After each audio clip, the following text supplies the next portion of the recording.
What's up, you guys, and welcome back to the Knights of Argos. My name is Brandon. Justin. Lee. And here's another episode of Crit Clang, where today we are introducing a new board game called Dice Throne. Now, Dice Throne incorporates card play with dice, and they have multiple unique characters with very unique abilities as well. So, Brandon's going to go a little bit more detail about the mechanics of the game.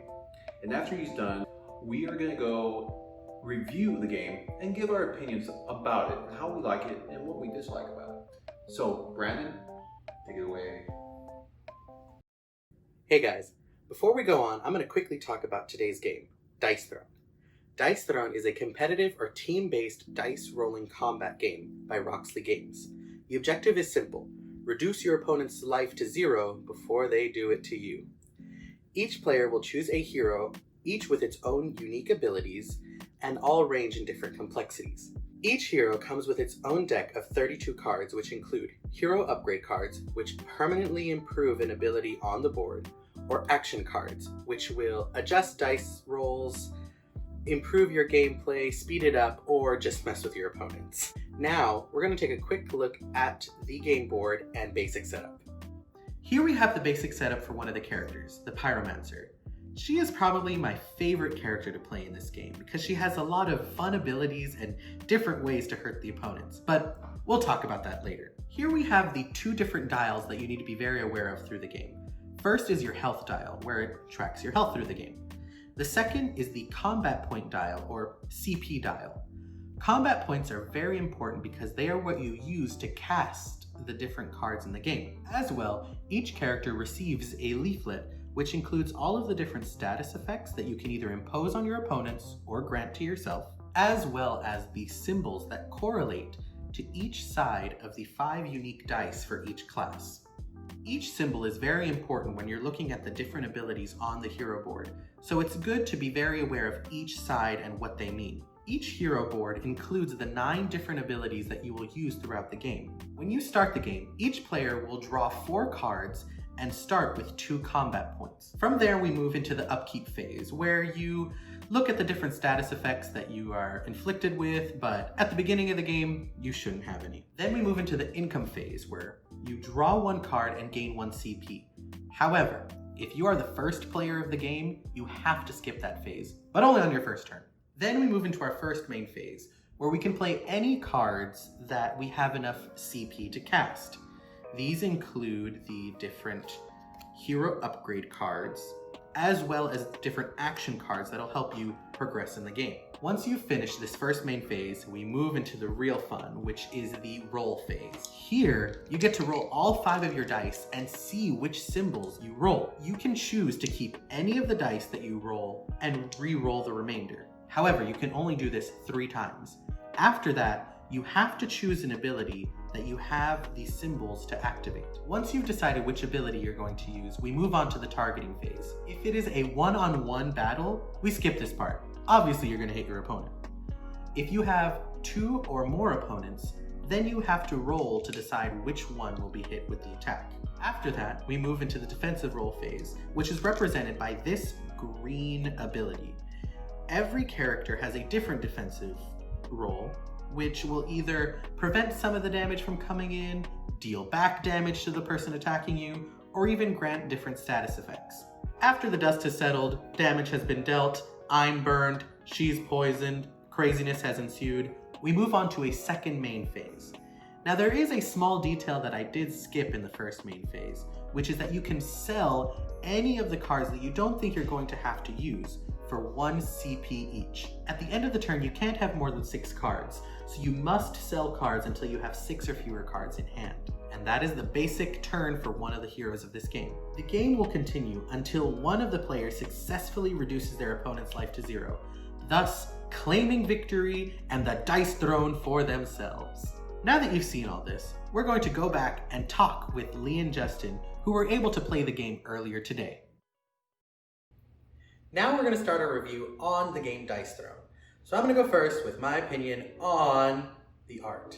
I know it's not game mechanics and it's not, playing stuff, but I really just enjoy the look of everything in this game. the player boards, the pamphlets, the cards, everything is themed to your character. And it just gives everything a nice cohesive feel. Yeah. And it's just a really good view and a really good just engagement into the game even through that. As well, I really enjoy the organization of the box itself. When you open it, you get to see all these little containers for each character, and it makes it super easy to just pull out your dice, your cards, your status effect tokens, anything like that. And it makes it also organized. Some games just, throw everything in that you have to pop out the buttons and then it's there. Yeah. So I really like how this already came with something to keep it nice and organized and, just make gameplay so much easier to start off. True. What I liked was the kind of the turn order, and they give you a card on specifically what each section of the turn and it's basically like Magic the Gathering, because that's from background knowledge from me and everybody here. We know like the turn order for Magic, so that kind of helps us out. Like, okay, we got our upkeep, okay, checking these statuses, get our CP, draw a card, then go into mana for turn. Yeah, and things of that nature. So that's very organized and structure-wise. It's very sound. I like it. What I liked was the different unique characters. Yes. They're all very, very unique, and their abilities as well. Like when you're playing against other people, I mean, you have like different set effects going around and different abilities going off as well. And that just changes the whole gameplay all around. Like, it's just really, really fun. And if you want to change it up and play a new character as well, like it's just really fun. And I really like that. Yeah, and similar to like what Justin was saying, and combining it with what you said, it's like Magic that everyone has their own mechanic. Yes. So you have to be aware of all that. You have to communicate so that you know exactly what's going on and be very aware of what characters can do. So it's really fun. It's just a lot of different ways to partake in the game and different ways to react to things. It's really cool. Yeah, and then you can utilize the cards that you have as well. It's not just about the character and what you roll, but it's also the cards that can actually have an effect on the outcome of the game. Yes, which is really cool. Moving into the next part, we all kind of agreed that we are seasoned game players. We're not experts by any means. We're not professionals. We're nothing like that. But we've played different games. We've experienced all this immersion into games. So it was very easy for us to pick up. It's something we can expect. Like, okay, this is how this goes. Exactly. So from a new person's point of view, there are definitely aspects that are very easy to grasp onto and very easy to just jump into. But other things may seem a little bit more overwhelming. I know thinking back, the idea that there's so many options on your board can get overwhelming. Yeah, it could be intimidating. And like as we played, like making sure that you're aware of the numbers and the symbols, because all your different powers are going to base around those. So for someone new who needs to really really focus in on each individual number, each individual symbol, it kind of limits the character that they can play at the beginning, but not really. I mean, I think anyone can jump into some character that has higher complexity, but it won't be as fun as starting off with the lower one, if that makes sense. Yeah, no, it makes sense. It makes sense. It's just they don't have that that background knowledge that, like, especially people who are very new to board games or any type of card games, board games, things of that nature. And like us, we have that knowledge, that background knowledge of playing Magic. And like I said before, this is kind of structured to the turn of Magic the Gathering. So we have that background knowledge, but for somebody who's brand spanking new, it's just hard. It was not hard, it's just trying to find the patterns. In that sense, they do make a really good job of kind of tailoring to you as a new player. Yes. They tell you, okay, this is what you need, and when you roll, like sort of specific symbols or something that you need to roll, this is what you need for this ability. And it makes it really simple, even though it can be intimidating, but I think just taking their time on really focusing on, okay, what did I roll, what can I do? Yeah. I think they do a really good job of just focusing that in. And it's really simple. I think a character, a person trying to just rush through it and just try to get through the game is gonna mess up. You need to take a moment to read the cards, read the board, read the rules. When we were playing, we kept pulling up the rule book too. Yes. Just making sure, clarifying, and just that's what I think too is like some new players just want to like dive right in and do different things, and just taking a moment, and it's there. The game has it there. So just that is kind of what we wanted to say. But besides that, I don't know if there's anything else that we. I think I mentioned this before. We played a game, but I guess the targeting system that you would have to roll to target someone. And I know there's a rule that says if you die in the second turn, you come back with 10 HP and 2 CP, because it can't happen. It can't happen. Wow. Almost happened to me. Yeah. But they also counter it with utilizing the cards in your deck for to re-roll a dice so it doesn't have to hit you or target you. And I think it does balance out in the end. Yeah, and I get what you're kind of saying. Like I can see it like one person is like a big target. Yeah. Like you see this one person playing and like nothing's hitting them. Yeah. And they're getting all these good rolls and you want to target them, but you can't. Yeah. If you don't have the cards to do it, or if you don't have the abilities. Or the CP. Or the CP, you just can't touch them.